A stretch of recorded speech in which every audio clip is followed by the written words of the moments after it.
This is Evangelist Henry Walker. Thank you for tuning in to the podcast.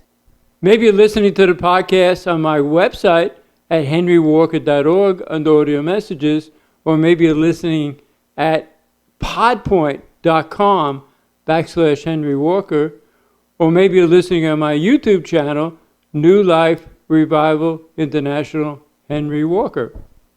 I want to start a new message today talking about Ichabod, that the Father's presence is leaving so many congregations. And also, I want to talk about that the world is preparing people for the mark of the beast. And also, the Father is preparing people for his mark, the mark of the Father. Let's go to Father in prayer first. Father, I thank you for another opportunity to minister to your people, Father. I ask you to use me just the way you want, Father. Let me say only what you want me to say, nothing more and nothing less. Help people, Father, to open up their spirits and not only receive the word, but study the word for themselves. And Father, we give you all the praise and the honor, Father. In the mighty name of Yeshua, by the blood of Yeshua. Let's go to 1 Samuel chapter 4. Again, we're talking about Ichabod, that the Father's presence is leaving so many congregations. In 1 Samuel chapter 4, that Joshua judges Ruth, 1 Samuel. 1 Samuel chapter 4. In verse 13, now Eli was the high priest, and he sat upon a seat by the wayside watching, for his heart trembled for the ark of Yahweh. And when a man came into the city, told it, all the city cried out. There was a battle and the Ark of the Covenant was taken. And Eli asked, what's happening? What's all this noise about? In verse 16, and the man said unto Eli, I am he that came out of the army, and I fled today out of the army. He said, what is there done, my son? And the messenger answered and said, Israel is fled before the Philistines, and there had been a great slaughter among the people, and thy two sons, Hophni and Phinehas, are dead, and the Ark of Yahweh is taken. And it came to pass, when he made mention of the ark of Yahweh, that he fell off the seat backward by the side of the gate, and his neck broke, and he died. For he was an old man and heavy, and he judged Israel 40 years. And Phinehas' wife, his daughter-in-law, was given birth. And verse 21, she named the child Ichabod, saying, the presence is departed from Israel, because the ark of the Father was taken, and because of her father-in-law and her husband. So his presence is departing from Israel. And if you go with me to the book of Ezekiel, go to the right. Ezekiel chapter 8. You have Isaiah, Jeremiah, Lamentations, Ezekiel, right before Daniel. In this message, I want to show you that the Father has withdrawn his presence from so many congregations, and for reasons that we will discuss in a little while. Ezekiel chapter 8 talks about that hole in the wall, how the Father showed Ezekiel so many things that are happening in his congregations. Not in the world, but in his congregations. You had 25 men with their backsides to Yahweh's temple worshiping the sun. And other things that he showed them. And people were worshiping Tammuz. Tammuz was the son of Seminaris. The Seminaris was married to Nimrod, and Nimrod died. And she said that Nimrod came back and fathered this child, Tammuz. And so he had women weeping for Tammuz. So all these things were happening in the Father's house, his temple. He was really upset. And so we have in the inner part of the tabernacle, you had the Ark of the Covenant. You had the mercy seat on top of the Ark of the Covenant. And the mercy seat was pure gold. And you had two cherubims on each side facing each other. And so the presence of the Father was in there. But in verse 3 of chapter 9, Ezekiel chapter 9, verse 3, and the presence of Yahweh of Israel was gone up from the cherub, whereupon he was to the threshold of the house. And he called to the man clothed with the linen, which had the writer's inkhorn by his side. And Yahweh said unto him, go through the midst of the city, through the midst of Jerusalem, and set a mark upon the foreheads of the men that sigh and that cry for all the abominations that be done in the midst thereof. And to the others he said in my hearing, go ye after him through the city, and smite. Let not your eye spare, and neither have ye pity. Slay utterly the old and the young, both maids and the little children and the women, but come not near any man upon whom is the mark. and begin at my sanctuary. Then it began at the ancient men which were before the house. These are the men that were worshiping the sun with their backsides to the temple. In verse 7, he said unto them, defile the house and fill the courts with the slain. Go ye forth. And they went forth and slew in the city. But he said, don't spare. So the Father really unleashed the fire of his anger. We've been talking in the last two podcasts about his fire, the fire of his presence, but also the fire of his anger. In chapter 10, verse 18, then the presence of Yahweh departed from off the threshold of the house. And verse 22 of chapter 11, then did the cherubims lift up their wings, and the wheels beside them, and the presence of Yahweh of Israel was over them above. And the presence of Yahweh went up from the midst of the city and stood upon the mountain which is on the east side of the city. So his presence moved from the inner court where his presence was in the midst of the mercy seat and the Ark of the Covenant, went to the threshold, and now it's going from the threshold out of the midst of the city onto the mountain. So his presence departed because of what transpired in Ezekiel chapter 8. Things that happened in his house. And it's things that are happening in congregations that the Father has already departed from. I got some things I want to talk to you about concerning some of the things that are happening in the congregations and why he has removed his presence and is in a process of removing his presence. You got so many ministers, so many prophets that come in. They don't have a closeness to the Father's heart, his spirit, his desire, his will, and the so-called ministering to people. See, a prophet should not give anybody like the daily news. A prophet or a prophetess should not be telling people something that Yahweh has not told them already. All a prophet or a prophetess should be doing is confirming the word that the Father already gave to somebody, not giving a new word. There's always that risk of the person worshiping that prophet or prophetess as opposed to Yahweh, and looking to a prophet or a prophetess as opposed to Yahweh.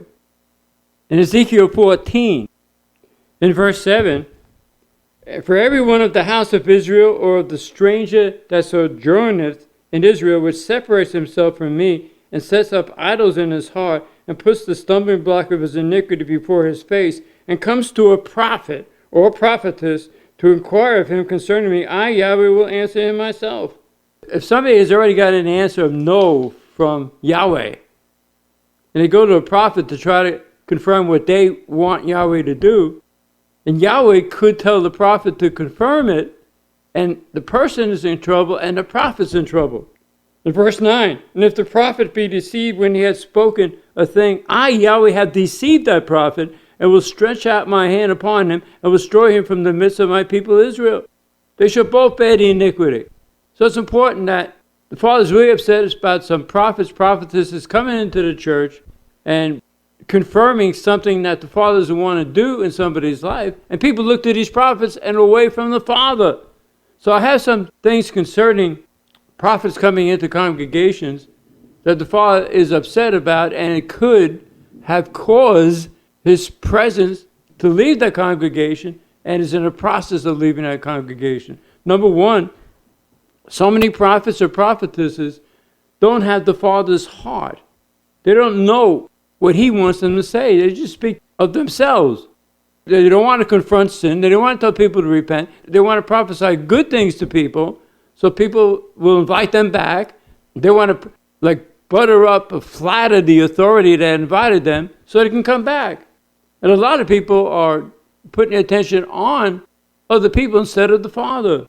And if you go to 1 Kings with me, 1 Kings 22, go to the left, 1 Kings. Just go back to 2 Chronicles, 1 Chronicles. Then you get to 2 Kings, 1 Kings, right after Samuel. 1 Kings chapter 22. Again, talk about prophetesses coming in. The Father's really upset. And people can't go to the Father himself and hear from him. As I mentioned, all a prophet or prophetess needs to do is confirm what the Father already said, if they're true. So again, they want to flatter the authority that invited them so they can come back and preach things what people want to hear. In 1 Kings chapter 22, starting verse 6, here's where Jehoshaphat had joined forces with Ahab to go into battle with him against an enemy. And Ahab asked all his prophets, they're on the payroll, so to speak, should we go into war? In verse 6, and the king of Israel gathered the prophets together, about 400 men, and said unto them, shall I go against Ramoth Gilead to battle, or shall I forbear? And he said, go up, for Yahweh shall deliver it into the hand of the king. So these prophets, quote unquote, prophesied what Ahab wanted to hear. But Jehoshaphat said, is there a prophet of Yahweh that we can ask? And he said, well, I know this guy Micaiah, but he only prophesies bad things to me. I want to hear what he has to say. And Micaiah said, hey, go into battle, you'll be okay, king. And the king knew by the way he was saying that he was not being sincere. And Micaiah said, this is what I saw. In verse 17, and he said, I saw all Israel scattered upon the hills, and sheep that have not a shepherd. And Yahweh said, these have no master, let them return every man to his house in peace. So Micaiah is saying that if you go, you're not coming back. So he spoke the truth. Prophet or prophetess should be hearing from the Father and speaking only what the Father wants them to say. Every podcast I say, Father, I only want to say what you want me to say, nothing more, nothing less. It's so very important. Now go to the book of Jeremiah with me. Go to the right. Jeremiah chapter 6. Jeremiah is right after Isaiah, right before Ezekiel. Jeremiah 6 verse 13. So many prophets, prophetesses will prophesy what people want to hear. Not what the Father wants them to hear, but what the people want to hear from the prophet or prophetess. It's almost like the news on TV. They only give you the news that they want you to hear. I will get to that later on, how so many people in the world are trying to control people to get them to take that mark of the beast.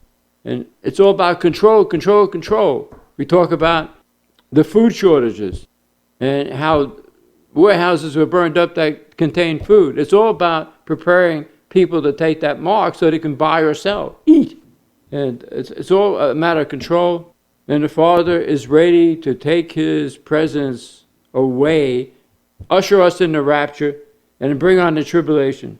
And the choice is up to you, whether you believe what I'm saying or not. But you need to study the Word for yourselves and not base your walk with the Father on what somebody else says. Well, I go to a large congregation, they have to be right. No, the road to hell is wide and many are found on it. The road to heaven is straight and narrow and few are found on it. Make sure that everything you have in your relationship with the Father through Yeshua is based on the Word, or you could bust hell wide open. Only He can determine that, the Father, but be careful. Because remember how Constantine instituted in the 4th century, and make sure none of that stuff is in your relationship to the Father through Yeshua. We'll talk about that in a little while. Jeremiah 6, verse 13. And for the least of them, even unto the greatest of them, everyone is given to covetousness. And from the prophet even unto the priest, everyone deals falsely. They have healed also the hurt of the daughter of my people slightly, saying, peace, peace, when there is no peace. So they're prophesying what people want them to say, what they want to hear. And Jeremiah 23. Jeremiah 23, verse 21. I've not sent these prophets, yet they ran. I've not spoken to them, yet they prophesied. They were never sent, they just went. They had no unction from the Spirit of the Father to go. They just went. Some of them want to be the center of attraction. In verse 11, for both the prophet and the priest are profane. Yet in my house have I found their wickedness, said Yahweh. Wherefore their ways shall be unto them as slippery ways in the darkness. They shall be driven on and fall therein, for I will bring evil upon them, even the year of their visitation, said Yahweh. I've seen folly in the prophets of Samaria. They prophesy in Baal and cause my people Israel to err. They say, thus say the Lord. Remember, Lord comes from Baal. Baal is above the Lord of the flies. I've seen also in the prophets of Jerusalem a horrible thing. They commit adultery and walk in lies. They strengthen also the hands of evildoers, that none doth return from his wickedness. So they're all of them as Sodom and the inhabitants as Gomorrah. In verse 27, they think to cause my people to forget my name by their dreams, which they tell everyone to his neighbor, as their fathers have forgot my name for Baal. Again, Lord comes from Baal, Beelzebub. So the problem is that people lean on these prophets, and they think that they're infallible. And look at these mega ministries on TV. So many people look to these mega ministries for direction. They don't read the Word themselves. They let these people tell them what the Word says. and studying the word for themselves. Just like the Bereans in Acts 17:11. These were more noble than those in Thessalonica, in that they received the word with all readiness of mind and searched the scriptures daily whether these things were so. They heard what somebody said in the word, but they traced it back to the word. They had to know for themselves. And that relationship with the Father through Yeshua and reading the word is being overtaken by these people coming in, these heavy hitters, so to speak, these elite, these experts, and with their study manuals and how they're interpreting the word and commentaries. People look at a commentary to understand the word instead of going to the Spirit of the Father who wrote the word through men. And so many of them come up with their personal stories and they try to make it sound like this experience happened only to me and I must be something special. They're not teaching from the word or preaching from the word so much as that their own experiences. And so many ministries, on TV, they are all into this name it, claim it, blab it, grab it. And there's one minister where the Father says, I've engraven you on the palm of my hands. That's how close he has us to him. This person was saying she's in favor of getting tattoos. She had 2 tattoos on her body. It seems that everything she preaches comes from an attitude that she's a little God. And so many people are preaching this little God theology. And so she's reading the word as if she's a little God, saying that I want my body to be engraven, to be pierced.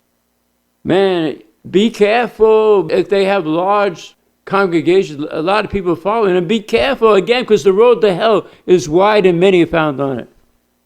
It's about time you got into the word for yourself and into the Father's presence with nobody but you and him and hear the word and research.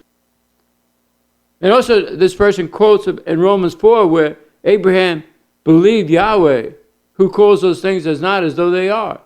It didn't say that Abraham did. Yahweh calls those things as not as though they are. So a lot of these name and claim it, they think they are little gods and they say, hey, we can speak those things into existence. A lot of this name and claiming is all about self. Well, what we can do, what we can do, what we can do. Forget about Yahweh, what we can do. And so it's all leading up to this mark. And if this person is saying she got a mark in her body, guess where it's going? To preparing people for this mark of the beast. But to me, it's not a physical mark, it's a spiritual mark. I have a message on my website about the mark of the Father and the mark of the beast. That's a spiritual mark where it's who you surrender to. His name will be in your foreheads, in your mind. If you surrender to Yahweh, it says in Revelation 14 verse 1 that the Father's name was written on their foreheads. That means we have the mark of the Father, is that his name is in our mind. And what is his name? If you go with me to the book of Psalms, Psalm 68, that's another thing that's been buried for centuries, is the name of the Father, Yahweh. It says in Exodus chapter 3, I am that I am, he told Moses, I am that I am. So Yahweh is an action verb. So when you surrender everything to the Father, turn your flesh over to him, let him make you more like Yeshua, and bring the fruit of the Spirit out of your life, love, joy, peace, longsuffering, gentleness, goodness, faith, meekness, temperance, then he actively moves on our behalf just by mentioning his name. It's an action verb. Because in Genesis 1, his name is Elohim, but then in chapter 2, he says, Yahweh Elohim. Elohim means it's plurality of his attributes, not plurality of persons, plurality of his attributes. It says, not only do I have all this power, but now, since he used Yahweh, I'm using his power for my creation for us. And that's why the Sabbath is so beautiful. From Friday 6 p.m. to Saturday 6 p.m., we honor him as a creator, and there's no telling what he can create in our lives as we rest in him and let him get us ready for the beginning of the week, which is a Saturday night at 6 p.m. But that's been lost over the centuries too. The early church, not the apostles, Constantine's people, they changed the solemnity from the Sabbath to Sunday, a day to worship the sun. Is that in your relationship with the Father through Yeshua? Get rid of it.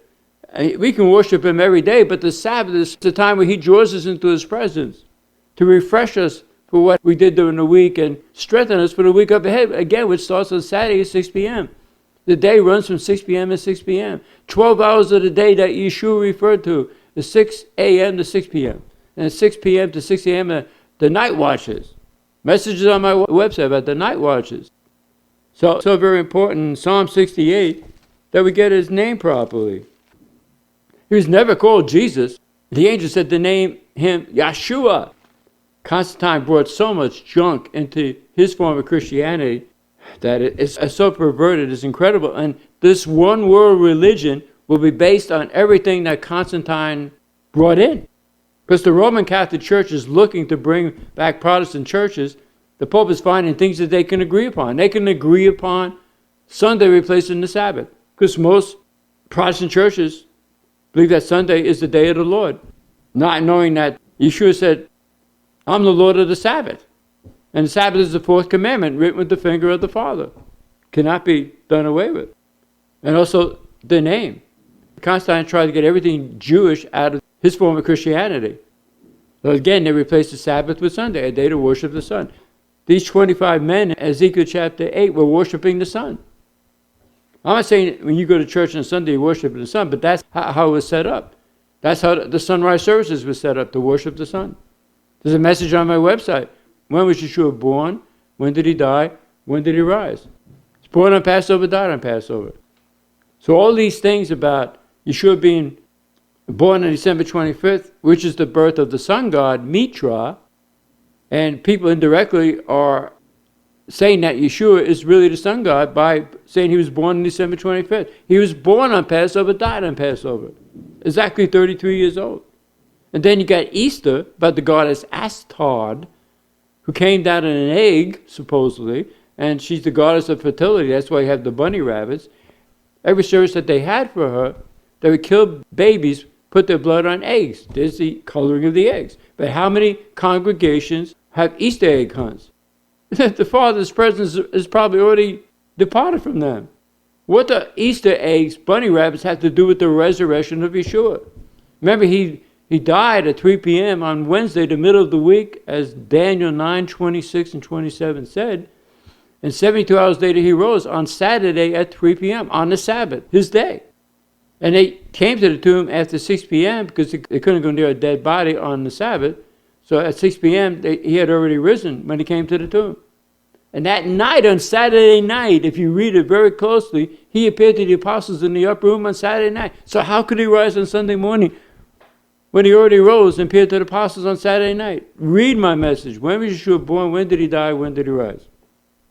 This is all up to you. If you want to kind of live dangerously and keep following Constantine because you're in this congregation, you've been here so long, well, his presence has departed. If they're teaching these holidays, Valentine's Day, Christmas, Easter, January 1st is the beginning of the year, then his presence is already departed and you should not be there. Study under this podcast for a while and then he'll lead you to the right place. But the mega ministries on TV are trying to lead you away from a good local congregation. But study under this podcast.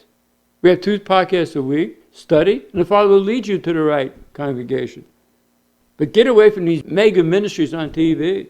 The whole emphasis is on money, how much money you can get, and having you focus on prospering without the soul prospering. So these are some of the characteristics of this one world religion that really got started in the 4th century with Constantine, and it's just been growing and growing and growing till most people believe just what I'm coming against here. And it's sad because none of it's in the Word.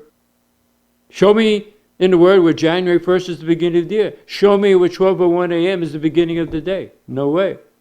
It's 6 p.m. Genesis 1, evening and morning were the first day. This is a very important message. They're all very important. I'm trying to show you that what you're seeing on TV with these major ministries, they all belong to the same club. They can only say certain things. And they fundraise for all these Christian networks.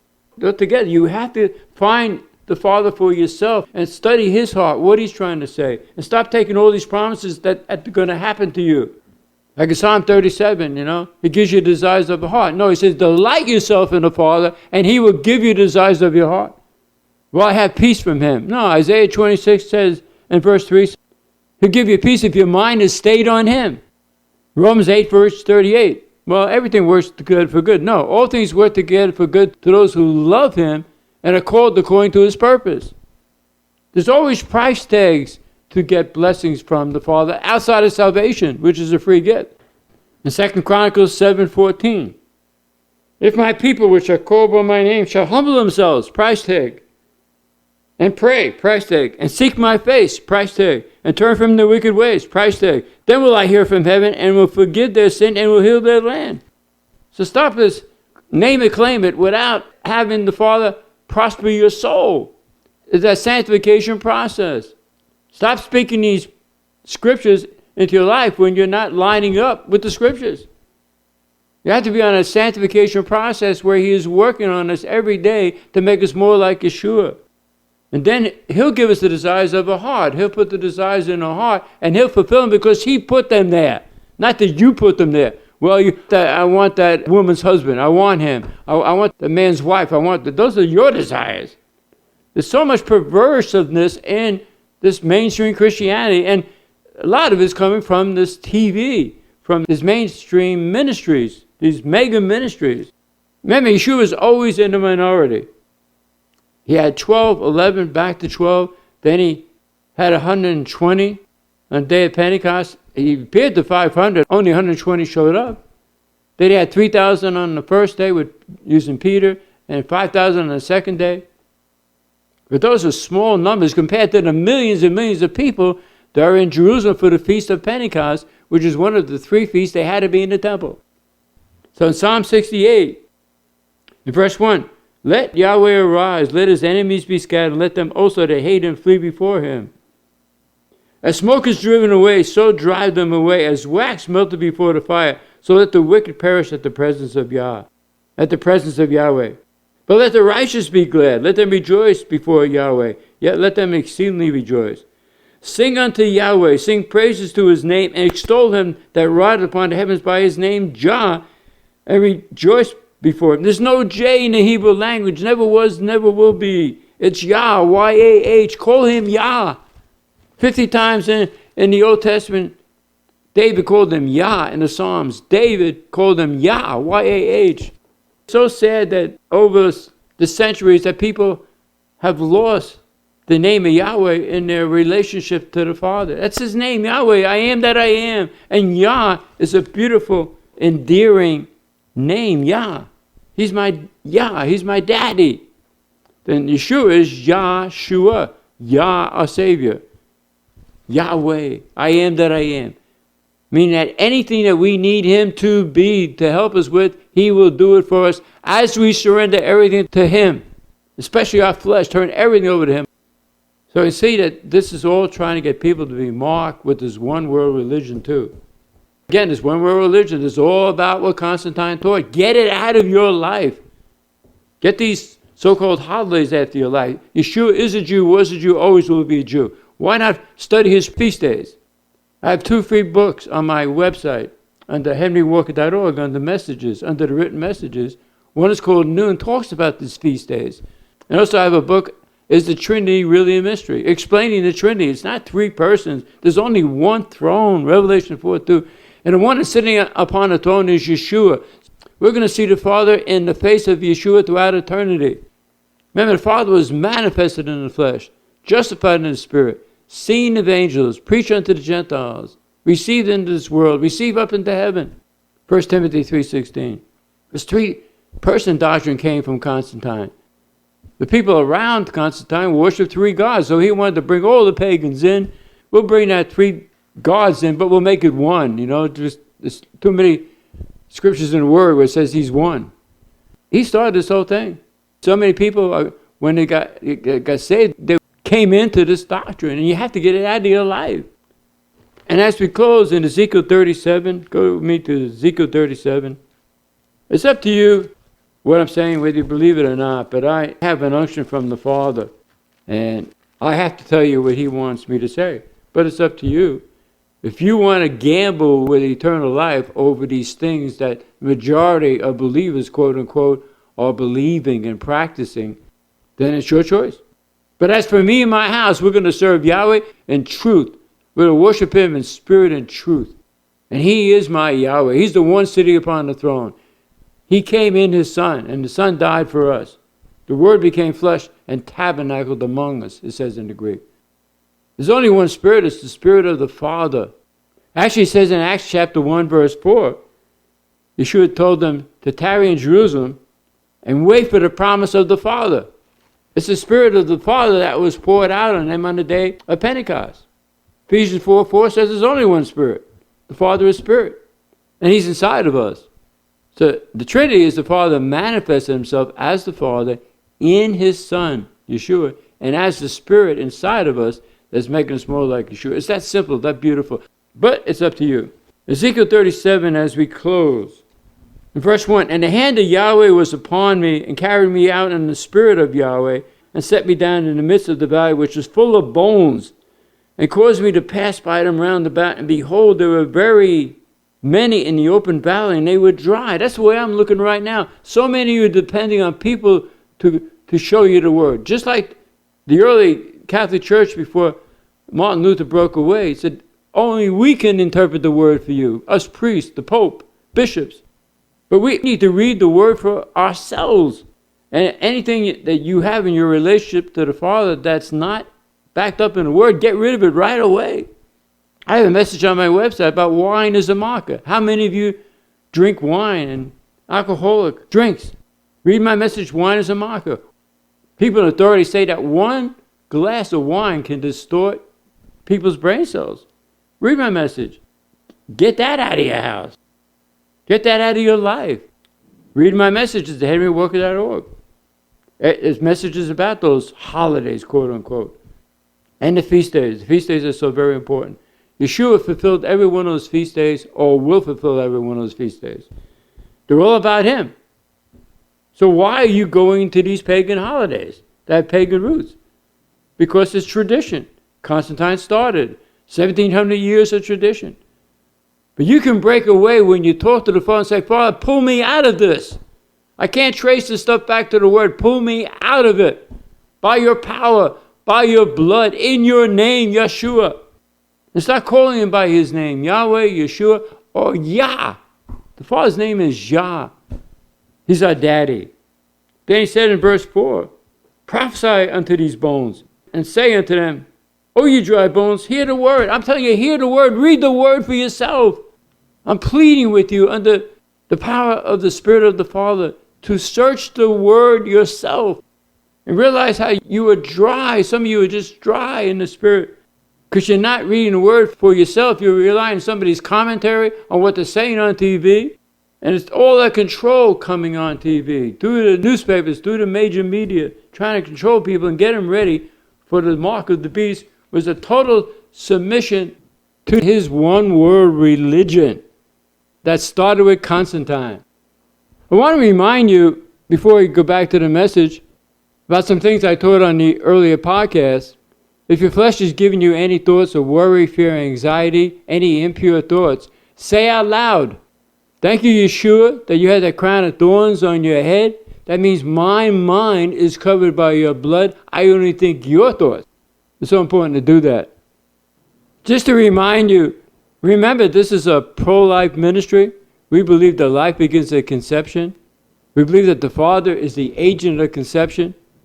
We're introduced to the Father at the moment of conception. The odds of us being conceived are 75 million to 1. So the Father controlled our conception. Remember, as I've been mentioning on previous podcasts, the baby's heart begins to beat around 18 days. And around 4 months, the baby's heart is pumping about 25 quarts of blood per day. And most scientists believe that life begins at conception.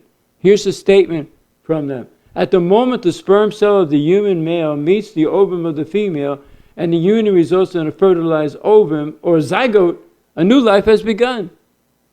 And the College of Pediatrics believe also that life begins at conception. So we want to pray for the babies in the womb right now. Father, touch the babies in the womb. Father, bring them to a full birth. And Father, if the parents are not sure what to do, whether to allow the baby to come to a full birth or have the baby aborted, touch their hearts, Father. That's a life of lives in that womb, Father. And we give you all the praise and the honor, Father, in the mighty name of Yeshua, by the blood of Yeshua. And if any of you out there had an abortion, repent, ask the Father to forgive you, and go on and follow him. The time is so short. Don't look back. Follow him. If any of you ever want to email me, you can email me at contact@henrywalker.org. If you have any praise reports or any questions, I'll be so glad to hear from you. So if you enjoy these podcasts, tell other people about these podcasts, share, subscribe, and hit the like button. And remember to next time, this is Evangelist Henry Walker saying, greater is the Father in you, your daddy, Yah, the King of the universe, than anything or anybody in the world.